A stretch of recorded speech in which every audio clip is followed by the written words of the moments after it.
अस्सलामुअलैकुम। Chapter number 4 bio energetics हमारा continue है, जिसमें हम डिस्कस कर रहे थे एरोबिक रेस्पिरेशन। एरोबिक रेस्पिरेशन की लास्ट वीडियो में हमने 3 फेजेस डिस्कस किए थे, जिसमें नंबर 1 था oxidation of pyruvate, crabs cycle और इलेक्ट्रॉन ट्रांसपोर्ट चेन।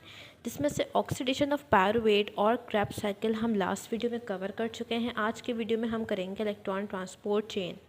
अच्छा, अब इलेक्ट्रॉन ट्रांसपोर्ट चेन में हमने पढ़ना क्या है। इलेक्ट्रॉन ट्रांसपोर्ट चेन में हम ये देखेंगे कि कैसे NADH2 और FADH2 ये वो प्रोडक्ट्स हैं जो कि हमने क्रेब्स साइकिल में और ऑक्सीडेशन ऑफ पायरुवेट से हासिल किए थे। अब हम ये देखेंगे इलेक्ट्रॉन ट्रांसपोर्ट चेन में कि ये जो प्रोडक्ट्स हैं, ये मॉलिक्यूल्स कैसे ATP की फॉर्मेशन करवाते हैं और इन मॉलिक्यूल से कितने ATP की फॉर्मेशन होती है। एक NADH2 कितना ATP फॉर्म करता है, एक FADH2 कितना ATP फॉर्म करता है। तो ये बातें हमने इस टॉपिक में कवर करनी है। यहाँ पर ये जो स्ट्रक्चर बना हुआ है, ये है माइटोकॉन्ड्रिया की इनर मेम्ब्रेन। ठीक है, इनर मेम्ब्रेन है माइटोकॉन्ड्रिया की। क्रेब्स साइकिल कहाँ पर हो रही थी? मैट्रिक्स में। इलेक्ट्रॉन ट्रांसपोर्ट चेन कहाँ पर हो रहा है? Inner membrane of mitochondria. अच्छा, अब ये जो स्ट्रक्चर्स बने हैं, ये कुछ प्रोटीन्स हैं और ये प्रोटीन्स कोएंजाइम और एंजाइम की तरह बिहेव करेंगे और यहाँ से इलेक्ट्रॉन ट्रांसपोर्ट होगा और लास्ट में आके फिर ATP की फॉर्मेशन होगी। ठीक है, तो पहले हम बात कर रहे हैं कि NADH2 कैसे ATP की फॉर्मेशन करवाता है और कितने ATP फॉर्म करवाता है। फर्स्ट हम देखेंगे NADH2। सबसे पहले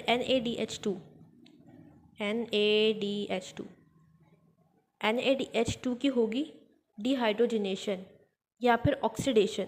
ठीक है, NADH2 ऑक्सीडाइज होगा और क्या फॉर्म कर लेगा? NAD+। यहाँ से रिलीज़ होगा इलेक्ट्रॉन और प्रोटॉन। प्रोटॉन यहाँ से पास होके अंदर आ जाएगा और जो इलेक्ट्रॉन है वो यहाँ पर मौजूद है। यहाँ पर क्या आ गया? प्रोटॉन। यहाँ पर रिलीज़ होगा 2 इलेक्ट्रॉन और 2 प्रोटॉन। इसके साथ साथ यहाँ पर रिलीज़ होगी एनर्जी और ये एनर्जी फॉर्मेशन करवाएगी ATP की। इस एनर्जी से क्या बनेगा? ATP। तो इस तरह हमें एक मॉलिक्यूल अभी मिला है NADH2 से। यहाँ पर एंजाइम यूज़ होगा। इस एंजाइम को हम कहते हैं NADH डिहाइड्रोजीनेस। डिहाइड्रोजीनेस क्यों कहते हैं? क्योंकि यहाँ से ये हाइड्रोजन को रिमूव करवा रहा है। NADH2 से हाइड्रोजन को रिमूव करवा रहा है, इसीलिए इसे हमने क्या कहा? NADH डिहाइड्रोजीनेस। यहाँ पर जो ये स्ट्रक्चर बना है, ये क्या है? प्रोटीन। और यही प्रोटीन एंजाइम की तरह बिहेव कर रहा है, NADH डिहाइड्रोजीनेस। ठीक है। अच्छा, अब यहाँ पर 2 इलेक्ट्रॉन्स हैं ना, अब ये 2 इलेक्ट्रॉन्स आगे पास होंगे। जिस स्ट्रक्चर में पास होंगे उसे हम कहते हैं कोएंजाइम Q। अब ये इलेक्ट्रॉन NADH डिहाइड्रोजिनेस से कोएंजाइम Q के पास आ गया। NADH डिहाइड्रोजिनेस ऑक्सीडाइज हो गया क्योंकि इससे इलेक्ट्रॉन रिमूव हो गया और इलेक्ट्रॉन ऐड किसने करवाया? कोएंजाइम Q ने। तो ये हो गया रिड्यूस। जहाँ पर इलेक्ट्रॉन ऐड होगा वो हो जाएगा रिड्यूस, जहाँ पर इलेक्ट्रॉन रिमूव होगा वो हो जाएगा ऑक्सीडाइज।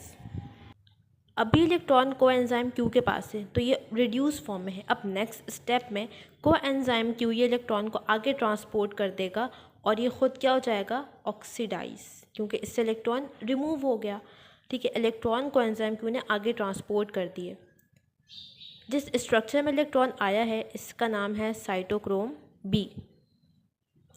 ठीक है, साइटोक्रोम B। अब साइटोक्रोम के पास इलेक्ट्रॉन आ गया तो साइटोक्रोम क्या हो गया? इसने इलेक्ट्रॉन को ऐड कर लिया, तो अभी साइटोक्रोम क्या है? रिड्यूस्ड है। ठीक है, कोएंजाइम Q ऑक्सीडाइज हो गया, अभी साइटोक्रोम B रिड्यूस हो गया। अब नेक्स्ट स्टेप में साइटोक्रोम B इलेक्ट्रॉन को आगे ट्रांसपोर्ट कर देगा साइटोक्रोम C के पास।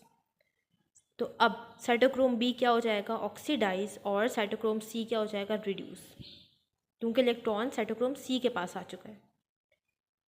इस स्टेज पे जब इलेक्ट्रॉन B से C की तरफ ट्रांसपोर्ट होता है, इस स्टेज पे रिलीज होती है एनर्जी। ठीक है, और ये एनर्जी यूज़ होती है ATP की फॉर्मेशन में। यहाँ तक समझ आया? अभी तक हमारे पास साइटोक्रोम C रिड्यूस हो चुका है। अच्छा, हमारे पास NADH2 के अलावा एक और मॉलिक्यूल था FADH2।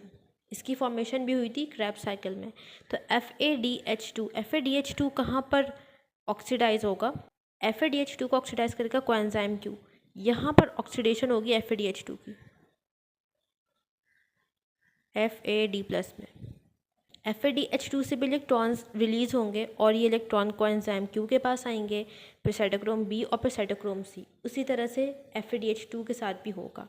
अच्छा, अब यहाँ पर साइटोक्रोम B बाहर से प्रोटॉन को भी अंदर अट्रैक्ट करेगा, क्योंकि चैनल प्रोटीन्स हैं, ये तीनों क्या है, चैनल प्रोटीन्स। तो यहाँ से प्रोटॉन भी अट्रैक्ट होगा, क्योंकि जब इलेक्ट्रॉन पास हो रहा है तो नेगेटिव चार्ज पॉजिटिव को बाहर से अट्रैक्ट करेगा। तो जितने भी चैनल प्रोटीन्स हैं ये क्या करेंगे, प्रोटॉन को भी ट्रांसपोर्ट करेंगे आउटसाइड से इनसाइड। तो FADH2 से कोएंजाइम Q के पास इलेक्ट्रॉन आया, फिर ये साइटोक्रोम B के पास गया, यहाँ पर प्रोटॉन बाहर से अंदर आया है, यहाँ पर भी एनर्जी रिलीज़ हुई है और ये एनर्जी फॉर्मेशन करवाएगी ATP की। ठीक है, अब साइटोक्रोम B से इलेक्ट्रॉन कहाँ जा रहा है, साइटोक्रोम C, और साइटोक्रोम C आगे इलेक्ट्रॉन को ट्रांसपोर्ट कर देगा एक प्रोटीन कॉम्प्लेक्स में, जिसे हम कहते हैं साइटोक्रोम A, और A के बाद इलेक्ट्रॉन जाएगा साइटोक्रोम A3 में। ये दोनों साइटोक्रोम साथ ही यहाँ पर मौजूद हैं। जब इस साइटोक्रोम के पास इलेक्ट्रॉन आएगा, 2 इलेक्ट्रॉन, तो इलेक्ट्रॉन बाहर से किसको अट्रैक्ट करता है, प्रोटॉन को। तो यहाँ पर भी प्रोटॉन की मूवमेंट होगी आउटसाइड से इनसाइड। ठीक है, यहाँ तक क्लियर है। अब यहाँ पर इसके अलावा भी कुछ रिएक्शंस होंगे, वो क्या होंगे, यहाँ पर इलेक्ट्रॉन आ चुका है, अब आगे कोई और प्रोटीन नहीं है, तो यहाँ पर साइटोक्रोम A और A3 के पास क्या होगा, यहाँ पर ये साइटोक्रोम इन 2 इलेक्ट्रॉन्स को ऐड करवाएगा with atom of oxygen. Oxygen का एक एटम, ठीक है, एटम की बात हो रही है, मॉलिक्यूल की बात नहीं हो रही, एटम है ऑक्सीजन का, और साथ ही 2 प्रोटॉन्स और ये 2 इलेक्ट्रॉन्स, ये तमाम चीज़ें एक साथ मिलकर फॉर्मेशन करवाएंगी वाटर के एक मॉलिक्यूल का।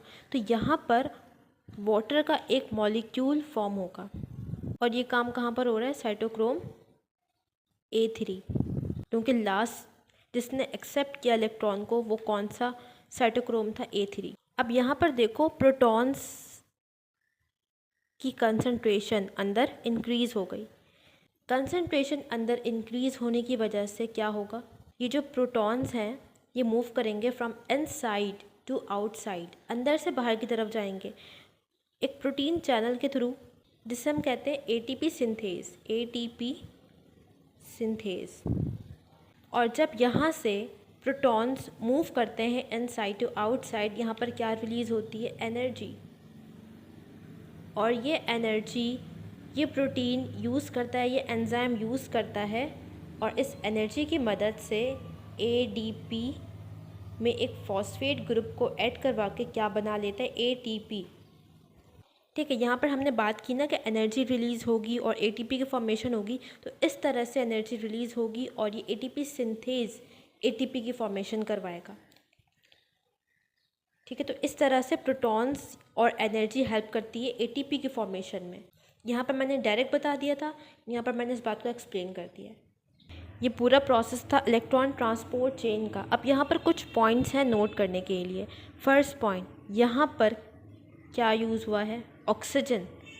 ऑक्सीजन जिस रेस्पिरेशन में यूज़ होता है इसे हम क्या कहते हैं, एरोबिक रेस्पिरेशन।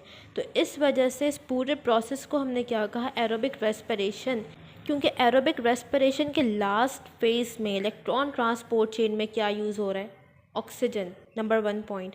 अब नंबर 2 पॉइंट है जो कि बहुत इंपॉर्टेंट है। यहाँ पर देखो NADH2 ने कितने ATP की फॉर्मेशन की। पहले जब ये ऑक्सीडाइज हुआ तो इसने एनर्जी रिलीज़ की और ATP की फॉर्मेशन की। नंबर 1 ATP यहाँ से फॉर्म हुआ। नंबर 2 जब इसने इलेक्ट्रॉन्स को आगे ट्रांसपोर्ट किया तो प्रोटॉन्स अंदर आए। नंबर 2 यहाँ पे ATP की फॉर्मेशन हुई। और अगेन जब इलेक्ट्रॉन आगे पास हुआ तो साइटोक्रोम A और A3 के पास आने के बाद यहाँ से प्रोटॉन की मूवमेंट हुई और फिर इन तमाम प्रोटॉन ने ATP की फॉर्मेशन करवाई। तो यहाँ से क्या फॉर्म हो गया, ATP। तो कितने ATP फॉर्म हुए एक NADH2 के मॉलिक्यूल से, 1 2 3 ATP हमें मिलता है एक NADH2 से। ठीक है, इस बात को याद रखना है। अब नेक्स्ट हमने मॉलिक्यूल कौन सा यूज़ किया, नेक्स्ट मॉलिक्यूल कौन सा था हमारे पास, FADH2। FADH2 से कितनी ATP की फॉर्मेशन हुई, FADH2 यहाँ पर इसके इलेक्ट्रॉन्स आए थे कोएंजाइम Q के पास और फिर ये आगे ट्रांसपोर्ट हो गए। आगे जब साइटोक्रोम B के पास गया तो यहाँ से प्रोटॉन की मूवमेंट हुई आउटसाइड से इनसाइड, यहाँ पर एनर्जी रिलीज हुई और एटीपी सिंथेस की मदद से एटीपी की फॉर्मेशन हुई, नंबर वन। और फिर इलेक्ट्रॉन्स आगे ट्रांसपोर्ट हुए तो उसी तरह से प्रोटॉन और फिर एटीपी की फॉर्मेशन हुई, नंबर 2। ठीक है, यहाँ पर 1 और 2, FADH2 ने कितने एटीपी दिए? 2 एटीपी। ये वाला पार्ट FADH2 के साथ नहीं हुआ। तो FADH2 कितने एटीपी की फॉर्मेशन करवाता है? 2 एटीपी। और NADH2 कितने एटीपी की फॉर्मेशन करवाता है? 3 एटीपी। अच्छा, अब एटीपी की फॉर्मेशन होती है by addition of phosphate group. ठीक है, तो इस तरह के प्रोसेस को हम क्या कहते हैं? फॉस्फोराइलेशन। अब ये जो फॉस्फोराइलेशन का प्रोसेस है, एटीपी फॉर्मेशन का प्रोसेस है, ये हो रहा है in the presence of oxygen. तो इस पूरे प्रोसेस को हम कहते हैं ऑक्सीडेटिव फॉस्फोराइलेशन। नाउ ये लास्ट पार्ट है इस टॉपिक का। यहाँ पर हम टोटल एटीपी की कैलकुलेशन करेंगे कि हमें complete oxidation of 1 molecule of glucose से कितने एटीपी मिलते हैं। ठीक है, तो सेलुलर रेस्पिरेशन का फर्स्ट प्रोसेस था ग्लाइकोलिसिस। ग्लाइकोलिसिस के रिजल्ट में हमें मिला था 2NADH2 और 2 ATP, ऐसा ही है। अच्छा, अभी हमने इलेक्ट्रॉन ट्रांसपोर्ट चेन में देखा कि 1 NADH2 से हमें मिलता है, ठीक है, 1 NADH2 से हमें मिलता है 3 ATP और 1 FADH2 से 2 ATP। तो यहाँ पर 2 मॉलिक्यूल्स हैं NADH2 के, तो ये कितना ATP देगा? 1 दे रहा है 3, तो 2 देगा 6, तो 6 + 2 ATP, टोटल कितने ATP हो गए? 8 ATP। 8 ATP हमें मिल रहे हैं थ्रू ग्लाइकोलिसिस। नेक्स्ट प्रोसेस हमने क्या करवाया था? हमने करवाई थी पायरुवेट की oxidation of pyruvate. Oxidation of pyruvate से हमें मिला था 2NADH2 मॉलिक्यूल थे पायरुवेट के, और उससे हमें मिला था 2 NADH2। 1 NADH2 3 ATP, 2 NADH2 6 ATP, 2 NADH2 6 ATP, 6 ATP हमें मिल गए ऑक्सीडेशन ऑफ पायरुवेट से। थर्ड स्टेप था क्रेब्स साइकिल। क्रेब्स साइकिल से हमें मिला था 3NADH2 + 1 FADH2 + 1 ATP। तो 3 NADH2 कितने ATP की फॉर्मेशन करवाएगा? 1 दे रहे हैं 3, तो 3 देगा 9 + 1 FADH2, एक FADH2 कितने ATP दे रहा है? 2, तो 2 + 1 ATP हमारे पास ऑलरेडी था। टोटल कितना हो गया? 12 ATP। ये है एक क्रेब्स साइकिल से, 1 टाइम क्रेब्स साइकिल, जिसमें यूज़ हुआ था 1 एसिटाइल CoA। हमारे पास कितने एसिटाइल CoA थे? 2 एसिटाइल CoA। तो क्रेब्स साइकिल कितनी बार होगी? 2 टाइम्स। 1 टाइम से हमें मिल रहा है 12 ATP, 2 टाइम से हमें मिलेगा 24 ATP। कंप्लीट ऑक्सीडेशन हम करवा रहे हैं, तो कंप्लीट ऑक्सीडेशन में हमारे पास 2 मॉलिक्यूल्स थे एसिटाइल CoA के, जिससे क्रेब्स साइकिल 2 दफ़ा होगी, और 2 टाइम्स होने की वजह से जो ATP का अमाउंट है, जो नंबर्स हैं ATP के, वो डबल हो जाएंगे, तमाम प्रोडक्ट्स डबल हो जाएंगे। तो 1 टाइम क्रेब्स साइकिल से 12 ATP, 2 टाइम क्रेब्स साइकिल से हमें क्या मिलेगा? 24 ATP। तो हमारे पास क्या है? 8 ATP, 6 ATP और 24 ATP। इन सबको अगर हम ऐड करें तो हमारे पास क्या आएगा? 38 ATP। इन 38 ATP में से 2 ATP के मॉलिक्यूल्स यूज़ होते हैं बाय NADH2। क्यों यूज़ होते हैं? क्योंकि जो 2 NADH2 ग्लाइकोलिसिस में बने थे ना, ये कहाँ बने थे? साइटोप्लाज्म में। जबकि इलेक्ट्रॉन ट्रांसपोर्ट चेन कहाँ पर हो रही है? माइटोकॉन्ड्रिया के इनर मेम्ब्रेन में। तो इन NADH2 को बाहर से साइटोप्लाज्म से अंदर ट्रांसपोर्ट करने में 2 ATP यूज़ हो जाते हैं। तो टोटल हमारे पास फॉर्मेशन हुई 38 ATP की, बट 2 ATP यूज़ हो गए। तो 38 में से जब हम 2 ATP माइनस कर देंगे तो क्या होगा, 36। तो टोटल हमारे पास जो ATP बनते हैं, जो नेट गेन हमें होता है, वो कितने ATP का होता है, 36 ATP। 1 मॉलिक्यूल ऑफ ग्लूकोज की अगर हम कंप्लीट ऑक्सीडेशन करवाएंगे, उससे हमें टोटल जो नेट अमाउंट है ATP की वो कितनी मिलेगी, 36 ATP।